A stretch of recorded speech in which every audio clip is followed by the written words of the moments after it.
નમસ્કાર દર્શક મિત્રો, કરુણા ટોક્સમાં આપનું સ્વાગત છે. વંદે ગોમાતરમ. દોસ્તો, 20મી માર્ચ એટલે કે ઇન્ટરનેશનલ ડે ઓફ હેપીનેસ, સુખનો દિવસ આખા વિશ્વમાં ઉજવાય છે. વાસ્તવમાં સુખ શું છે? દરેકની પોતાની સુખની એક કલ્પના છે, દરેકની પોતાની સુખની એક વ્યાખ્યા છે. ઘણી વખત આપણે જોયું છે કે આપણે સુખી થવા માટે જ દુઃખી થઈએ છીએ. બહુ મહેનત કરીએ, બહુ કામ કરીએ, અથવા તો ગમતા વિષયમાં બહુ દોડીએ અને એટલા દુઃખી થાય. એનું મૂળ કારણ શું? સુખી થવા માટે. વાસ્તવમાં સુખ દરેકને પોતાની રીતે અલગ અલગ વિષયોમાંથી મળતું હોય છે. કોઈને સારું ભોજનમાં સુખ મળે, કોઈને સેવા કરવામાં સુખ મળે, કોઈને સારા કપડાં પહેરવામાં સુખ મળે, કોઈને પ્રવાસ કરવામાં સુખ મળે. વાસ્તવમાં સુખ શું છે એ દરેક વ્યક્તિ પોતે જ કહી શકે. આ વાત હું એટલા માટે કરું છું કે રાજકોટમાં યુનિવર્સિટી રોડની નજીક, એટલે કે સાધુ વાસવાણી રોડની નજીક એક સરસ મજાની ક્લબ ચાલે છે ગાર્ડનમાં. અને એ બધા સિટીઝનો છે, ત્યાંના રહેવાસીઓ, એ 35-40 સેવાભાવી લોકો ત્યાં એકત્ર થાય છે અને જુદી જુદી પરોપકારની પ્રવૃત્તિ કરે છે. અને એ ક્લબનું નામ આપ્યું છે હેપી ક્લબ. તો હેપીનેસ ડે છે તો સ્વાભાવિક છે કે આપણે હેપી ક્લબના સભ્યોને સાથે મુલાકાત કરીએ, મળીએ. એ ક્લબના સભ્યો અત્યારે મારી સાથે સ્ટુડિયોમાં ઉપસ્થિત છે. એ છે ધર્મેન્દ્રસિંહ જાડેજા, JN દવે સાહેબ, રોહિતસિંહ જાડેજા અને દિનેશભાઈ ટાંક. આપ સૌનું સ્વાગત છે. નમસ્તે. નમસ્તે. સૌથી પહેલા તો રોહિતસિંહ જાડેજાને મારે પૂછવું છે કે આ ક્લબની સ્થાપના ક્યારે કરી, કેવા સંજોગોમાં, કોને એવો વિચાર આવ્યો અને આવું નામ રાખ્યું હેપી ક્લબ, એની પાછળનું કારણ શું? એનું કારણ એ હતું જી કે આપણે હેપી એટલે સુખી, બરાબર. તો આપણે પોતે સુખી થઈએ તો બીજાને સુખી કરી શકશું. એટલે અમે લોકોએ પહેલા અમારું મોજી મોજ ગ્રુપ હતું, એમાંથી બીજું એક ગ્રુપ બનાવ્યું કે એનું નામ હેપી ક્લબ રાખ્યું કે જેના વિચારો પોઝિટિવ. પેલા તો પોઝિટિવ વિચારો કરવાના અને પોઝિટિવ ને લગતા તે કાર્ય કરવાના. એના હિસાબે સવારમાં વોકિંગ છે, યોગા છે, પ્રાણાયામ છે, એ છે. પછી ઘણી પ્રવૃત્તિ છે કે ખિસકોલાને અમે ચણ આપીએ છીએ, ચકલા, કબૂતર, ગાય અને એવી રીતે અલગ અલગ પ્રવૃત્તિમાં વેચાઈ ગયેલા છે. અમારી પાસે કુલ 35-40 સભ્યો અમારા છે, પણ ટોટલી પોઝિટિવિટી ઉપર અમે કામ કરીએ છીએ. કોઈ અમારામાં નેગેટિવિટી નથી કે કોઈ એવી રીતનું કે ભાઈ આ કામ નહીં થાય તો અમે એમ કઈ ન થાય એવું કોઈ હોતું જ નથી. કામ આપણે કરવાનું છે અને પોઝિટિવ વિચાર કરી અને કરીએ છીએ. એમાં અમને બધાનો સાથ સહકાર પણ મળે છે. આજે 35-40 જે અમે સભ્યો છે એમાંથી 10-15 મહિલાઓ છે, લેડીઝ છે અને બાકીના જેન્ટ્સ છે. તો પણ અમારું સારી રીતે ચાલે છે અને 2 વર્ષ પહેલાથી અમે આ પ્રવૃત્તિ ચાલુ કરી છે. બાલ મુકુંદ ગાર્ડન વોર્ડ નંબર 9 માંથી અમે આ પ્રવૃત્તિ કરી છે. સવારે 5:30 થી સવારના 7:30 સુધી 2 કલાક એમાં ઘણા યોગા પ્રાણાયામ કરે છે, ઘણા ચાલે છે, ઘણા સંગીત થેરેપી ઉપર, ડાન્સ કે જે કઈ પ્રવૃત્તિ કરે. પણ ટૂંકમાં પોતાને હેપી રાખવા માટે, પોતાને સુખી રાખવા માટે મનગમતી પ્રવૃત્તિ કરીએ છીએ આ ગાર્ડનમાં. વાહ વાહ વાહ, ખૂબ સરસ. અને રાજકોટના બીજા ગાર્ડનમાં જે લોકો મળતા એને પણ તમારી પાસેથી ઘણી બધી પ્રેરણા લેવા જેવી પ્રવૃત્તિ તમે કરો છો. અચ્છા, ધર્મેન્દ્રસિંહ જાડેજા પણ આપણી સાથે જોડાયેલા છે. ધર્મેન્દ્રસિંહ, તમે ખાસ કરીને જે વિભાગ સંભાળો છો, એટલે ચકલાને ચણ છે, ગાયોને નિરણ છે, તો એ પ્રવૃત્તિ તમે સ્વીકારી લીધી કે ભાઈ આ કામ હું સંભાળીશ, અથવા તો મારી આગેવાનીમાં થશે, અથવા તો મને મારો રસનો વિષય આ છે, આ પ્રકારની સેવા. તો એમાં આપણે શું કરતા હોય છે, કયા પ્રકારે પ્રવૃત્તિ કરીએ છીએ? દિવસ દરમિયાન ગાયોને લીલું નાખવાનું, પછી ચકલાને ચણ નાખવાની, ચકલાને પાણી પીવડાવવાનું, એ કામ હું મારી જાતે કરું છું અને મેં મારી જાતે સ્વીકાર્યું હતું કે ભાઈ આ કામ હું કરીશ. બરાબર. અચ્છા, એટલે ચકલાંચણ મતલબ ત્યાં ગાર્ડનમાં આપણે માળા રાખ્યા છે કે ના? ગાર્ડનમાં રાખ્યા છે એવું નથી. અમીન માર્ગ ઉપર જ્યાં આપણે ખૂણે પટમાં જ્યાં કબૂતર અને ચણ નાખી છે ત્યાં પણ જાય છે. અને ગાર્ડનમાં તો ચણ ને એવું નાખવાની મનાઈ છે. બરાબર. ઓકે. અચ્છા, ગાયો માટે નિરણની વ્યવસ્થા આપણે કેવી રીતે? ગાયોનો અમે ડાયરેક્ટ ખડ પીઠેથી ડાયરેક્ટ આખી આપણે શું કહેવાય બોલેરો મંગાવી છે 100 મણની. બરાબર. અને ડાયરેક્ટ અમુક ગૌશાળાએ અમે ત્યાંથી મોકલી દઈએ. અચ્છા, તમે એમાં આર્થિક સહયોગ પણ? જી, આર્થિક સહયોગ પણ આપણે જાતે જ દઈએ. વાહ વાહ, ખૂબ સરસ. આ પ્રવૃત્તિ પણ તમારી પણ સરસ, તમે જે વ્યવસ્થા સંભાળો છો. દવે સાહેબ, નિવૃત્ત આર્મી મેન છો આપ, તો જયંત દવે સાહેબ આપણી સાથે જોડાયેલા છે. સાહેબ, આપ શું સંભાળો છો, અથવા તો આપના એક વડપણનો લાભ ક્લબના સભ્યોને મળતો હશે? હું તો ઘણા 15 વર્ષથી ગાર્ડન બાલમુકુંદ ગાર્ડનમાં વોકિંગ માટે જાઉં છું. બરાબર. અને અમારી મોજ ક્લબ આગળ છે. હા. પછી રોહિતસિંહ બાપુએ મેં કહ્યું અમારે કંઈક આવી હેપી ક્લબ બનાવવાની છે, હા. અને ફાઉન્ડેશન આવું બધું છે એના હિસાબે અમને બધાને એમ થયું કે હેપી ક્લબ બનતી હોય તો આથી સોના કે સુહાગા આથી વિશેષ કોઈ નથી. બરાબર. એટલે અમે લોકો સવારમાં મોર્નિંગ વોક કરીએ છીએ, એક્સરસાઇઝ કરીએ છીએ. બરાબર. અને પર્સનલી હું સ્વિમિંગ કરું 4.5 લાસ્ટ છેલ્લા 50 વર્ષથી વાહ વાહ. સ્વિમિંગ હું જોઈન છું, અને ડિફેન્સ આર્મી રિટાયર છું, અને મેં 42 વર્ષ મારી સર્વિસ કરેલી છે મિલિટરીમાં. અને મિલિટરીની અંદર મેં બધા એક્ટિવિટી 1971 વારમાં ચાઇના મોડલ હાર્ડ વર્ક જ કરેલું છે. વાહ. આજે 75 મારી ઉંમર રેટ છે. વાહ. અને આપનો ખૂબ ખૂબ આભાર. આપણે ફાઉન્ડેશન કરવા સાથે અમને લોકોને બોલાવ્યા એ બદલ આપનો ખૂબ નહીં સાહેબ, આભાર તો અમે આપનો વ્યક્ત કરીએ છીએ કે અમને આ પ્લેટફોર્મ પરથી આવી સરસ વાતો તમારી સાંભળવા મળી છે. અને હાર્ડ વર્ક જ કરેલું સર. અને અમારા ગ્રુપમાં 50 થી 60 અમારા મેમ્બરો છે, જી. અને બધા વેલ અને પોઝિટિવિટી બધા રીતે. એટલે અમને એમ થયું કે લેડીઝ અને જેન્ટ્સ મળી અને એક હેપી ક્લબ ઊભી થાય. જી. હેપી ક્લબના 2 વર્ષથી આ વિચારધારણા ચાલતી હતી. અને બાપુને કહ્યું હતું કે તમે કહો, અમે તમારે બધો પૂરો અમારો સાથ સહકાર વાહ. બધી રીતે અમે આપને સાથ સહકાર આપીશું. અને અમને ખૂબ આનંદ છે કે જેથી કરીને આ આગળ પ્રવૃત્તિ થાય જી. અને પ્રોગ્રેસ થાય. જી જી. જય ભારતમાં. દિનેશભાઈ ટાંક પણ આપણી સાથે. દિનેશભાઈ, તમે કયો વિભાગ સંભાળો છો હેપી ક્લબમાં? તમે કેવી રીતે જોડાણ? પહેલા દેખ કયો. હું પેલા નિવૃત્ત થઈ ગયો 4 વર્ષ પહેલા BSNL માં સર્વિસ કરતો હતો. પછી થયું કે આપણી જાત માટે તો આપણે કંઈક કરવું જોઈએ, બરાબર. સમાજ માટે તો આપણે 40 વર્ષ સર્વિસ કરી અને કર્યું કામ સરકાર માટે, લોકો માટે, BSNL માટે. તો આપણા માટે શું કરી શકીએ? એટલે નજીકમાં જોયું કે ભાઈ નજીકમાં જગ્યા ઓછી પડતી હતી વોકિંગ કરવા માટે. એટલે અહીંયા દર્શન પાર્ક બાલમુકુંદ ગાર્ડન છે, જી. ત્યાં મેં જોયું તો ઘણા બધા આવા સિનિયર સિટીઝન આવતા હતા. તો એનું મેં થોડાક દિવસ નિરીક્ષણ કર્યું, પછી લઈ ગયું કે ના, અહીંયા આવવાથી આપણને ચોક્કસ ફાયદો થશે. બરાબર. હમણાં આપણે દવે સાહેબને સાંભળ્યા એટલે વિશે હું વાત કરું કે ચારદુખી છપી કેવી હોય.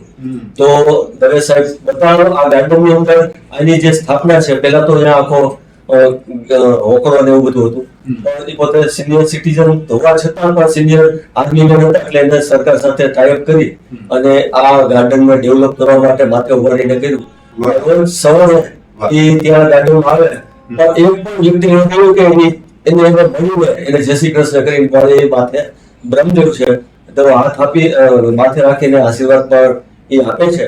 તો લોકોને એમ થાય છે કે ના, અહીંયા આવવાથી આપણને કોઈ વડીલ બોલાવવાનું આપણને મળે છે, પછી તો એના ઘરના કાર્યો છે જી. એના એ સ્વાભાવિક રહે ને બધા એનામાં ખેંચાય છે એક સ્વાભાવિક વાત. જી. દિનેશભાઈ, તમે શું સંભાળો છો ત્યાં? કઈ સેવા? ત્યાં મુખ્યત્વે બધી પ્રવૃત્તિમાં અમે બધા આમ તો સામેલ જ હોય છે, પરંતુ એક જે હેલ્થ માટે જે ત્યાં ગાર્ડનની અંદર કોર્પોરેશને જે સાધનો મૂકેલા છે કસરતના, એ સારામાં સારી રીતે સારી કન્ડિશનમાં રહે.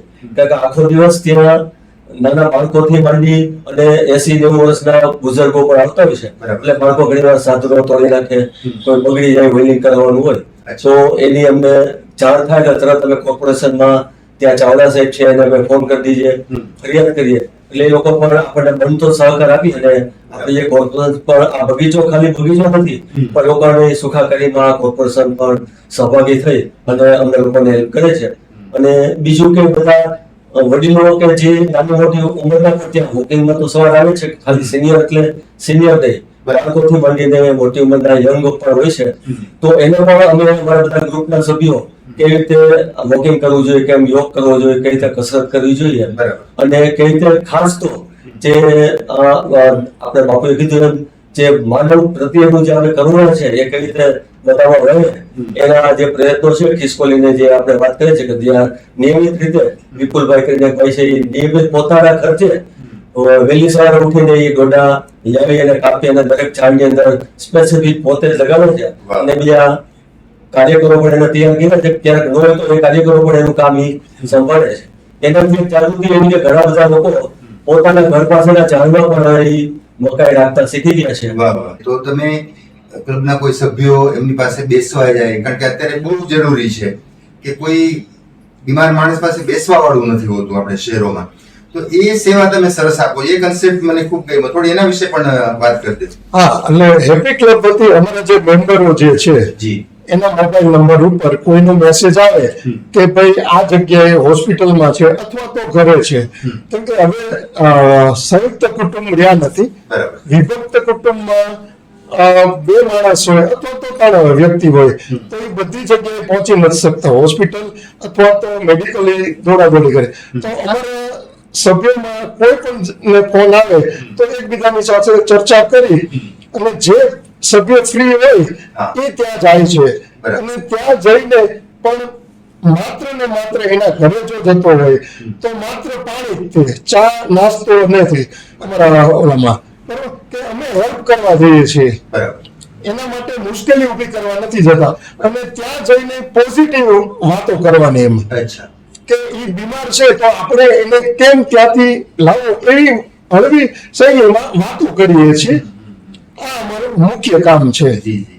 અચ્છા, બીજા પણ તમારા ઘણા બધા સરસ પરોપકારના જે પ્રોજેક્ટ છે હેપી ક્લબના, જેમ કે ટેરેસ ગાર્ડનિંગ અત્યારે બહુ જરૂરી છે, તો એને માટે આપણે શું કરીએ છીએ? બીજું પર્યાવરણ માટે વૃક્ષારોપણ કેવું કંઈ કરીએ છીએ. બીજું સ્વચ્છતા અભિયાન અત્યારે આખા દેશમાં ચાલે છે, તો એમાં પણ હેપી ક્લબનો સહયોગ છે. એના વિશે પણ તમારામાંથી જે પણ વ્યક્તિ વાત કરવા ઈચ્છતા હોય એ વાત કરી શકે છે. ટેરેસ ગાર્ડનિંગમાં એવું છે, અમે હું એગ્રીકલ્ચરમાં હતો, રિટાયર્ડ છું. સૂકી ખેતી સંશોધન કેન્દ્રની કચેરી તરગલિયા. બરાબર. ત્યાં અમારે અળસિયાનું ખાતર પણ થાય છે, એટલે અમે ત્યાંથી લાવી અને ફ્રીમાં આપીએ છીએ અળસિયાનું ખાતર કે ભાઈ તમે કુંડામાં વાવો. કુંડામાં બધું જ થાય છે, મરચા, ટમેટા, દૂધી, વેલાવાળા શાકભાજીઓ. અમે ટેરેસ ઉપર બધાને સમજાવીએ છીએ કે ભાઈ તમે આ અત્યારે દવાવાળા શાકભાજી ખાઓ છો એની બદલે તમે પોતે જ ઉગાડીને ખાઓ. તમને એક સારી પ્રવૃત્તિ મળશે અને તમારો સારો ટાઈમ પસાર થશે અને સારું ખાવાનું મળશે. એની માટે થઈ અને અમે બધા સભ્યો એકબીજાને બીજા બધાને સમજાવીએ છીએ. બરાબર, ખૂબ સરસ. અચ્છા, એ રીતે વૃક્ષારોપણ, પર્યાવરણ એની પણ તમે વાત કરી દો. જી દવે સાહેબ. અમારે વૃક્ષારોપણનું આયોજન છે અને અમે ફોરેસ્ટ ડિપાર્ટમેન્ટ અથવા કોર્પોરેશનની સાથે ટાઈપ કરીને મળી અને એ પણ અમે ગાર્ડનની અંદર અથવા તો જ્યાં જરૂર છે, કારણ કે બાકી તો ઘણી બધી ક્લબો છે એ લોકોએ તો ઘણું બધું વૃક્ષારોપણ કરેલું છે, પણ ગાર્ડનમાં પણ હજી જરૂર છે અમુક જગ્યાએ. તો અમે અમારી ક્લબ અમે બધું કરીશું, પણ એ સમય પ્રમાણે જે અમને સાથ મળતો રહેશે. અને અમારી તો સેવા હંમેશા છે, સેવા પરમો ધર્મ હંમેશા જમી. બીજું કે આજે કોઈ બી વ્યક્તિ છે ને પોતાની ઉપર અમારે કરવાનું છે તો પોઝિટિવ થિંકિંગ જ છે અમારું બધું, કે જેથી કરીને અમે કાંઈક કોઈ કાર્ય કરી કે આ વસ્તુ આમાં વૃક્ષારોપણ કે સાફ સફાઈ, હાઉસકીપિંગ, કોઈ એમાં કોઈ જાતની ભેદભાવ વગર અમે કરીએ છીએ. અમારા જેબી ક્લબની અંદર અમે ભેદભાવ કે કોઈ પાર્શિયાલિટી છે બરાબર. દરેક રીતે અમે અમારું સંસ્થા જે કરી છે. દિનેશભાઈ, આપ કંઈક કહેવા માંગો છો? સફાઈ અને સ્વચ્છતા માટે આપણે વાત કરી કે આજે જે મૂળભૂત પ્રશ્ન છે કે આજે રોગચાળો શાના માટે શેમાંથી ફેલાય છે, તો સ્વચ્છતામાં પ્રભુતા આપણી જે કહેવત છે એ ખરેખર સાચી છે. સ્વચ્છતાનો કોન્સેપ્ટ ત્યાંથી મારા મનની અંદર આવેલો છે. હેપીનેસ ડે કે હેપી ડે કે આપણે જે પણ ઉજવીએ એના મૂળની અંદર તો અંતે માણસની જે મનોવૃત્તિ રહેલી છે કે માણસ સુધરે તો પછી બીજું ગામ સુધરે. તો ઘણી વાર મને થતું, તો હું સર્વિસ કરતો તો ઓફિસની અંદર પણ મારું જે પર્ટિક્યુલર ગોઠવણી જે કઈ ફાઇલોની હોય કે કઈ પણ ટેબલ સાફ કરું, હું પટાવાળા પર ઓછો આધાર રાખી હું જાતે સાફ કરતો. અને ઓફિસને પણ કેટલી નીટ એન્ડ ક્લીન, જે મોટું બિલ્ડિંગ હતું કસ્તુરબા એક્સચેન્જ, તો એમાં પણ 6 વાર કેમ સારા રહીએ એ સાઈડને હું માર્ગદર્શન અને બધા સાથે ગોષ્ઠી કરીને કરતા. તો એ કોન્સેપ્ટ અમને, અને બીજો કોન્સેપ્ટ અમને સ્વામિનારાયણ BAPS પ્રમુખ સ્વામી મહારાજે અમને શીખવેલો છે કે સ્વચ્છતા અથવા પ્રભુતા. તો પ્રભુ આપણા દિલની અંદર કેવા આવે કે આપણે આવા બધા સ્વચ્છ વિચાર, સ્વચ્છ આચાર અને આવી બધી સ્વચ્છતા રાખીએ તો આવે. તો મારા જીવનની અંદર પણ આ સંસ્થાને બધા સમાજની અંદર રહીને એક કોન્સેપ્ટ આવેલો છે. હું મારી જાતની, મારા કુટુંબની વાત કરું કે મારે ત્યાં એક પૌત્ર છે 18 વર્ષનો નીલકંઠ. તો હું સાફ સફાઈ કરતો તો એ પણ જાતે એક બીજી સાવરણી આવી અને એ પણ આપણે સફાઈ કરાવે. વાહ. દરેક આગળ નાનો બગીચો છે તો એમાં પણ મને તો ખ્યાલ એવું છાપું હતો તો એમાં એના પણ લાવી અને ઢગલી કરી દે તો એક પણ બાળકોની અંદર આપણે પરોક્ષ રીતે મારે એવું નથી હતું એ અનુકરણ કરી અને કરે છે. તો હું ગાર્ડનની અંદર પણ ઘણા લોકોને હજી ખ્યાલ નહીં હોય હું સવારમાં વહેલો વોકિંગમાં 5 વાગે કરે 5:30 પહોંચી જાઉં તો જે આમ ટ્રેકની અંદર આ લોકો સફાઈ તો કરતા હોય કોર્પોરેશન એમ છતાં સાંજે કોઈ નાસ્તો કરીને ગયું હોય તો હું બધા કચરો છે એ જે ત્યાં ડસ્ટબિનમાં જોવા પડેલી હોય વાહ. તો એમાં નાખી અને મારી પાછળ આગળથી આવતો એ જોવે કે આ ભાઈ એટલે આ બહુ જે સેવા છે આપણે કોઈને પ્રેરણા આપવાની તો એ આપણે કરી શકીએ છીએ. અને એકથી એક ખાસ જે કરુણાની બાબતની વાત છે કે કોઈ પશુ પક્ષી શેરીની અંદર હું જ્યાં રહું છું દર્શન પાર્કની અંદર તો ત્યાં ઘણીવાર કૂતરા બિલાડા છે પડી ગયા હોય કોઈ એક્સિડન્ટ થઈ ગયું હોય ને લગાડીને લાગી ગયું હોય બરાબર. તો ફરજ તો એને હું તો સૌથી પહેલા હેલ્પલાઇન ની અંદર નંબર લઈને એ લોકોને ફોન કરી દઉં અને પછી એને પાણી છાંટવું કે કઈ કપડું ઓટાળવું કે બધું કરી અને શેરીમાં પણ અમે એવા લોકો આમાં છે 5-6 મિત્રો તો તરત જ અમે એ સેવા કરી અને એક અમે એક તો જાતને મદદરૂપ થઈએ છે કે આપણે સારા બનશું તો સમાજ કે આપણું કુટુંબ આગળ વધશે એ અને પાછળનો અમને ફોર્ચર રહેલો છે. ખૂબ સરસ. ખાસ તો આપ સૌનો ખૂબ ખૂબ આભાર કે તમે વ્યસ્તતા વચ્ચે પણ સમય કાઢીને અમારા સ્ટુડિયોમાં આવ્યા અને હેપી ક્લબ શું કામ કરે છે એ વાતો કરીને તમારી પબ્લિસિટી માટે આ વાત નથી પણ સમાજને રાહ ચીંધવામાં આવે અથવા તો બીજી જે ક્લબો ચાલે છે એ પણ તમારા માર્ગે કંઈક આ પ્રકારના પ્રયાસો કરે એટલા માટે સરસ મજાની વાતો કરી. આપ સૌનો ખૂબ ખૂબ આભાર. એક અમારા દર્શકોને આપનામાંથી કોઈ દવે સાહેબ સંદેશો આપી દો. હેપીનેસ ક્લબ તરફથી આપ સૌને ખૂબ ખૂબ આપનો કરુણા ફાઉન્ડેશનનો ખૂબ ખૂબ આભાર. જી ધન્યવાદ. આપે અમને અહીંયા સમય આપી અને સમય ફાળવીને આપણે જે કાંઈ અમને લાભ આપ્યો એ બદલ આપનો ખૂબ ખૂબ આભાર. ધન્યવાદ. હું તો આપને કરુણા ફાઉન્ડેશન અને હેપી ક્લબ બધે એક જ છે. જી અમે જોઈન્ટ થયા છીએ. આપને પણ અમે અર્જ કરીએ છીએ કે જો આપ બની શકે જેટલી પોઝિટિવલી આપ ક્લબ સાથે જોડાઓ એ મારી પ્રાર્થના છે. ધન્યવાદ. જય હિન્દ. જય ભારત માતા કી જય. વાહ.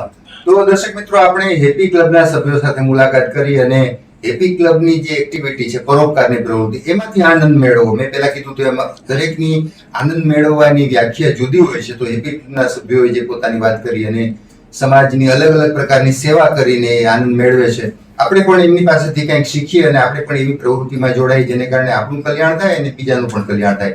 ફરી પાછા કોઈ બીજા વિષય સાથે નવા વિષયના નિષ્ણાતો સાથે મુલાકાત કરશું. ત્યાં સુધી રજા આપશો. નમસ્કાર. નમસ્કાર. જય નમસ્કાર. આભાર.